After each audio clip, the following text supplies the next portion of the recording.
So our next presenter is Peter Cressey. So Peter, if you could start loading your talk now, thank you. So Peter is a senior scientist at ESR in Christchurch. He's an internationally recognised expert in exposure assessment and has had a long association with JECFA, which is the Joint FAO-WHO Expert Committee on Food Additives. Presence of nitrates in water and food is a topic of great interest, and the Centre has recently completed a project in this space. This formed the basis of an article in Stuff this past Monday, and it's the topic of Peter's presentation today. So welcome, Peter, over to you. Thanks very much, Tim. Look, and thank you for everyone who's signed in today. A really impressive turnout. It's much appreciated.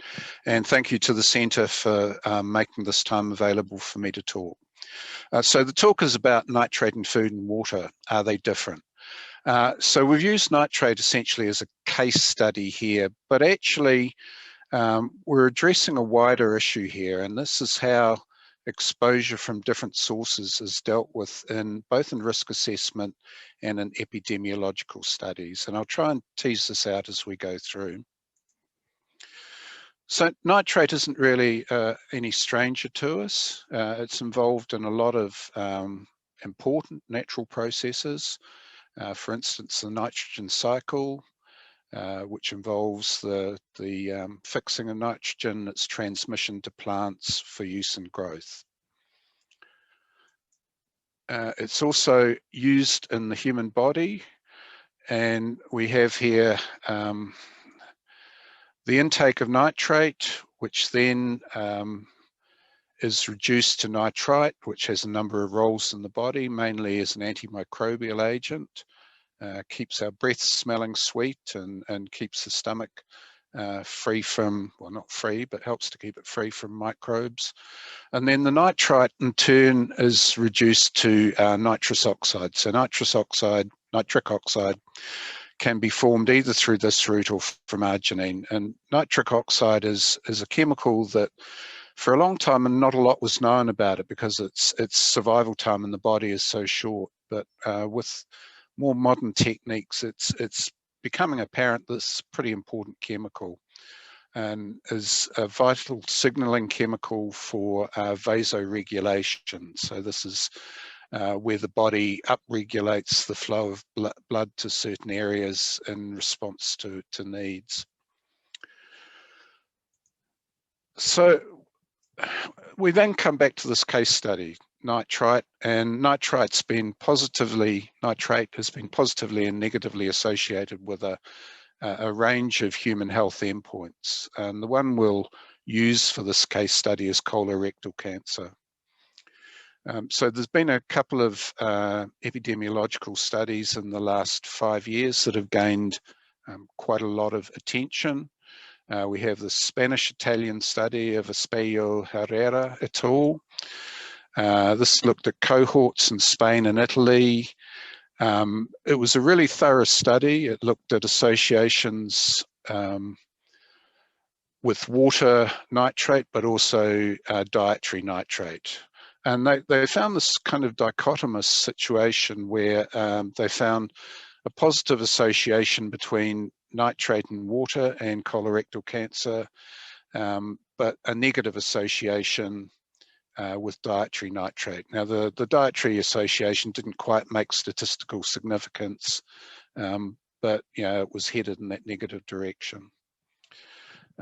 Schulener et al. This was it was a population-based study, so carried out in Denmark, where they mined publicly available information and looked at associations between water nitrate and colorectal cancer, and found a small but significant elevated hazard ratio there.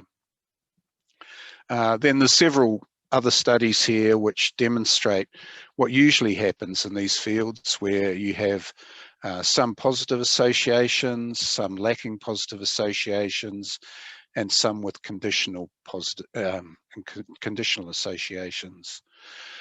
Coming back to this one at the top, and this is kind of the whole point of the study, is the separation of nitrate from water and nitrate from the diet. Now, I'm a chemical risk assessor, and to me this kind of doesn't seem right. In chemical risk assessment, of chemicals in the diet, we attempt to include as many possible sources as we can, so that the final exposure assessment is as close to the maximum as it can be.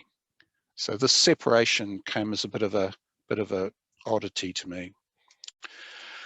And amongst all these epidemiological studies, the International Agency for Research on Cancer had a look at nitrate, and they kind of reiterated this split here. So we have, whereas nitrate from both vegetables and drinking water is reduced to nitrite, sources from vegetables probably result in less endogenous formation of N-nitroso compounds, and I'll come back to those in a second, because of the presence of inhibitors of nitrosation. And these are specifically antioxidants.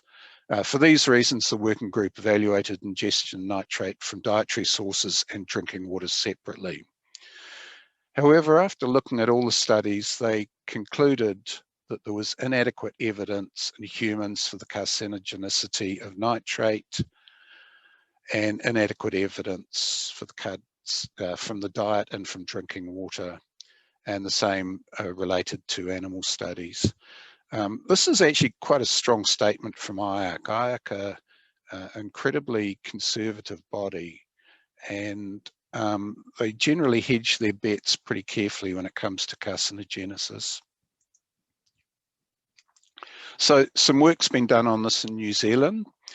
The relationships from the study of Espejo, Herrera et al. And Schulemner, and also from a meta-analysis of Temkin, were used in combination with nitrate contents of New Zealand drinking waters to estimate the proportion of colorectal cancer in New Zealand that may be due to nitrate in water.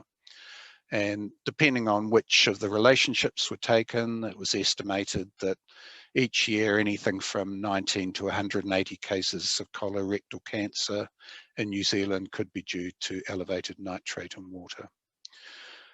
Within this thesis, there was also a reiteration of this thesis put forward by IARC that nitrate in drinking water and nitrate in food should be treated separately, because one comes with a whole lot of other ameliorating influences, vitamin C and antioxidants, and the other doesn't. So this is kind of our starting point. In these epidemiological studies, mostly nitrate exposure is not actually determined directly. So what is done is that they look at the nitrate content of the water supply. They then assume that everybody is going to be consuming the same amount of water, and they further assume that that consumption of water is distinct from food nitrate. Either that or they don't consider food nitrate at all. So water consumption is viewed as completely distinct from food consumption. So back to nitrosamines. Anytime you have an association, you really need to come up with a plausible mechanism. And the mechanism for colorectal cancer and nitrate is through the reduction of nitrate to nitrite, and then the reaction of nitrite with primary amines and similar compounds in the gut to form these nitrosamines. Some of these are non-mutagenic, but some of them can be metabolized by cytochrome P450 enzymes to produce mutagenic nitrosamines. These are generally well absorbed from the small intestine, and I'll come back to the importance of that later. But these form the crux of this causal link between nitrate exposure and cancer. Oops, sorry, my bad. I'll go back. Okay, so where do the antioxidants in that come in? If you look at this figure on the right, we see that we can be exposed to nitrosamines directly from smoking and preformed in some foods, or we come down through this pathway from nitrate in water and in vegetables, reduced to nitrite, possibly going to nitrosamines, but inhibited in the presence of these antioxidants. So what do? We dragged up the best available information we had to look at this in New Zealand, and this is food consumption information from the National Nutrition Surveys, nitrate information on foods from, unfortunately, the one only study that's been done in New Zealand, and drinking water surveillance concentrations of nitrates. We used these to estimate exposures for the New Zealand population. We considered the form in which the drinking water is ingested, and we considered when drinking water is ingested. So that is whether it's with meals or whether it's between meals. So first of all, the overall exposure. And there's a couple of interesting points here. So we determined this separately for adults and children, and the dividing line between those is at about age 15. The interesting points here is the mean exposures and the 95th percentile exposures are pretty similar for adults and children. This isn't usually the case because children tend to consume more on a per body weight basis than adults. But what we think is happening here is children are a little bit more averse to vegetables than what adults are, and with vegetables being rich sources of nitrate, this is kind of evening things out. What also was interesting in that looking at similar estimates from other countries, they all fall within a pretty narrow range.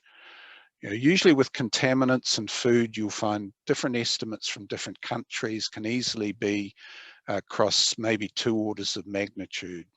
But most of the estimates for nitrate exposure fall within a narrow range between about 0.5 and 1.5 milligrams per kilogram body weight per day. So now we get to the guts of this. We did a breakdown of where these nitrates are coming from through food and water. And this is for adults. And you know, anytime I put up a diagram like this, I kind of look at this and think, well, does this make sense with what I intrinsically know? So what we have here is the major source of nitrates is lettuce.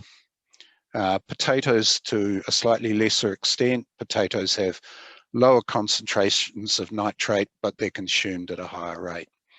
And then other foods, and these are a mixture of fruits and vegetables, and a small contribution here from processed meats.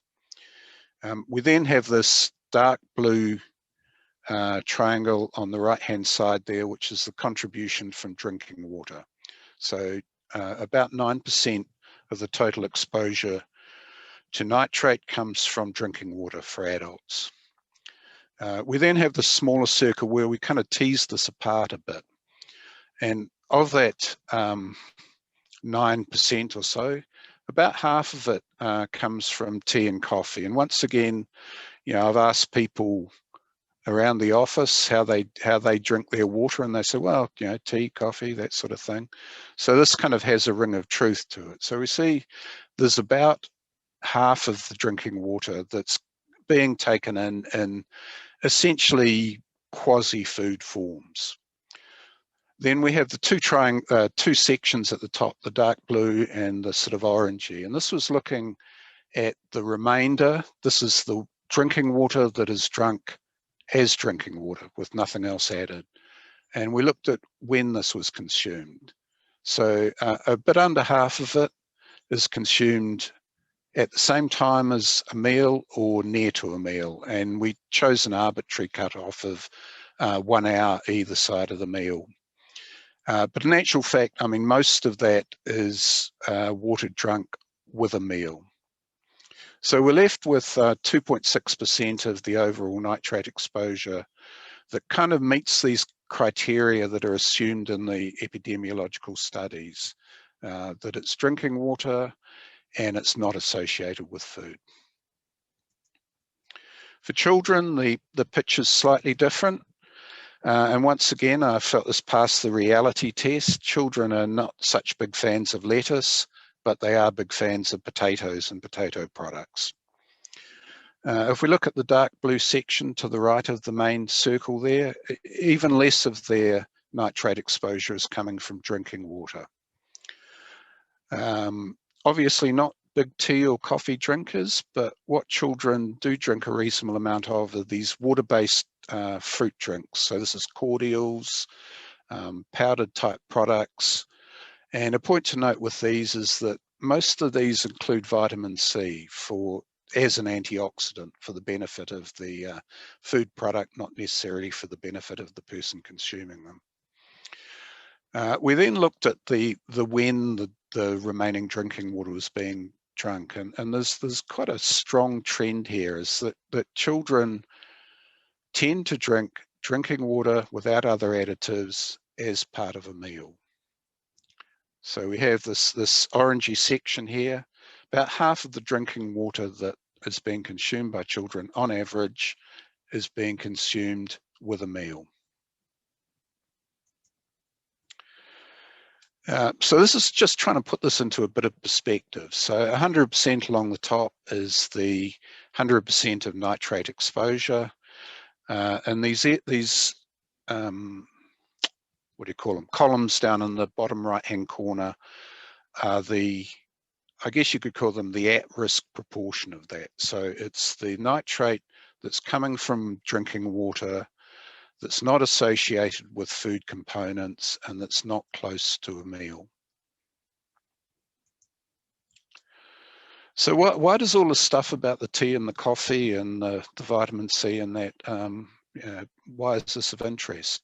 Well, as we highlighted earlier on, antioxidants are kind of one of the main reasons that the split between food and water has been maintained, that these antioxidants inhibit nitrosamine formation in vivo, or are assumed to. So the tea and coffee, which is about half of the drinking water for adults, are rich in polyphenolic compounds, which are antioxidants. Fruit drinks, as I say, have added vitamin C to them to stabilize them, and this is also a powerful antioxidant. The other point to note is this is around the timing. Ingesta, food and beverages, takes about 2 hours to transit the stomach. So there is potential here that food and beverages, even if not consumed at exactly the same time, have this period where they may become mixed up. So conclusions, we're getting near the end. Look, in our opinion, it's really not plausible to consider nitrate from food and drinking water as different or separate. There's so much of the nitrate from drinking water that is in a food-like form associated with antioxidants, or is simply being consumed at the same time as the food and is going to hit the digestive system at the same time. Nitrosamines, if formed from dietary nitrate, will be largely absorbed from the small intestine. This is the best information that we have at this time. So, even if they're formed down there, we're not quite sure how they're going to make their way to the colon to initiate cancer. Definitions of exposure in epidemiological studies are often rather crude, necessarily. If you have a study of 2 million people, you can't really go out and interview all of them. But in the case of nitrate exposure, we feel that the definition of drinking water, nitrate from drinking water, does not consider the form and the timing. So the separation between food and drinking water, we think, is a little bit suspect. Just some acknowledgements. I'd like to thank the Food Safety Research Centre for funding this work. I'd like to thank the Ministry of Health. The National Nutrition Survey data we used is funded and released by them, and we're very grateful to them for that. I'd also like to thank the Ministry for Primary Industries who carried out a review of this work for us. So that's kind of my talk. Whoops. But I started thinking, okay, so if we don't treat these separately, if we treat nitrate from food and water as a collective, what are the implications of this? And I kind of got back to this thing about fruit and vegetables. I mean, a lot of times people will ask me as a risk assessor, they'll say, well, what foods are good, what foods are bad? And I just say, look, a varied diet, not too much of anything. But the one thing that seems to have been consistent over the last 20 to 30 years are these associations with fruit and vegetable consumption. So the first of these quotes comes from an umbrella review, and I'm sure you're aware of these. They're kind of a step above a systematic review. They look at a series of systematic reviews and distill out what they can find from that. And this says strongest evidence was found for cardiovascular disease, possible evidence for decrease of colon cancer, blah, blah, found from fruit intake, and colon and rectal cancer was found for vegetable intake. So this is a negative association between fruit and vegetable consumption and colorectal cancer. Similarly, with the second quote here, diet characterized mainly by high intakes of fruit and vegetables decreases the risk of colorectal cancer. So I went back to our data set and I put a counter in there for each of the respondents in our data set, counting up the number of daily servings of fruit and vegetables, and then comparing that to the estimate of their exposure to nitrate. Now, obviously, the whole mess of data was a lot more diverse than this, but if you look at the mean nitrate exposure for different numbers of servings of fruit and vegetables, it doesn't surprisingly produces a highly linear relationship. Now, I'm not going to say there's cause and effect here, but I suspect that on this basis, it's going to be very difficult for anybody to realistically separate the effects of nitrate from the effects of fruit and vegetables. So that's all I've got to say today. I welcome any questions. Great, thank you, Peter. As expected, there's been quite a lot of interest in your topic, and that's reflected in the number of questions coming through. So what I'll do is I'm going to pick out a couple to ask you, but just to give those people who have asked those questions the confidence that we are collating them, and we will look to do a question and answer on this topic and post that on the website. So with that in mind, the first question is from Miriama Prickett. What was the process for establishing the pie graph? Where does our nitrate come from? Okay, so the pie graph comes from the exposure assessment process looks at exposure for each of the respondents in the National Nutrition Survey. So that's across the adults and children, about 8,000 representative New Zealanders. Then this averages out the situation for those 8,000 respondents. Okay, so 3,000 odd children and close to 5,000 adults. So it's an averaging out process. Yeah, obviously, it will vary from individual to individual, but on average, that's the situation. Okay, thank you. Next question is from Barry Peake. In your experimental measurements of nitrate uptake from water and food, how can you distinguish one effect from the other, and that anybody drinking water is also eating food? Is there any cooperative effect between the two sources? Yeah, thanks, Barry, for that question. I guess you've hit on the whole thesis for this study. You know, nitrate from water doesn't have anything attached to it to tell the body where it's come from. So the general approach to risk assessment is to assume once these chemicals are within the body, that the body's not particularly concerned where they came from. Now, various bodies have hypothesized for nitrate that the presence of antioxidants might provide some key signatures that are different for food and water, but I hope that the study I've shown here indicates that that's unlikely to be a widespread distinction. Okay, thanks, Peter.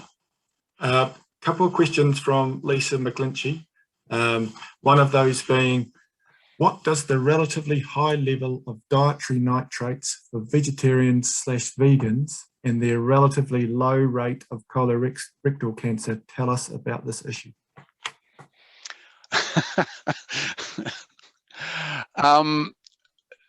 Look, I would actually take the nitrates out of that discussion at all. I think the key point that's highlighted here is their diets are high in fruit and vegetables, and diets high in fruit and vegetables have consistently been shown to be protective against colorectal cancer. So I think with regard to that particular question, the nitrates are a side issue. Thank you. And we'll finish with one more question. This is from Marta. What concentration of nitrate in drinking water was used to calculate the 10% contribution to total nitrate intake? And what percentage, contribution? Yeah, by the way. Yeah. So thanks for that question. That's a good question. So as I say, we calculated the exposures individually for about 8,000 representative New Zealanders. Now, we didn't have information on where they were, so we took a data set of nitrate and water values, and we randomly assigned values to those 8,000 people. Now, that data set we had nitrate concentrations ranging from next to nothing to up to about 130 mg per litre of nitrate. And that pretty much covers the range you're likely to see in New Zealand. The second part of Marta's question is also quite insightful. What percentage contribution would drinking water have if it was at the maximum acceptable value for nitrate, e.g. 50 mg per mil? Across the whole population?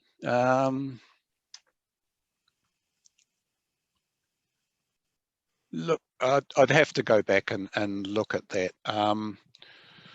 At a guess, yeah, it could be up to about 50% if everybody in the country was drinking water with a nitrate concentration of 50 milligrams per litre. Yeah. Okay, thanks very much, Peter. Just in the interest of time, we are going to keep moving. But again, acknowledge that there have been a number of other questions which we do acknowledge and we will look to address. So, Peter, thanks very much.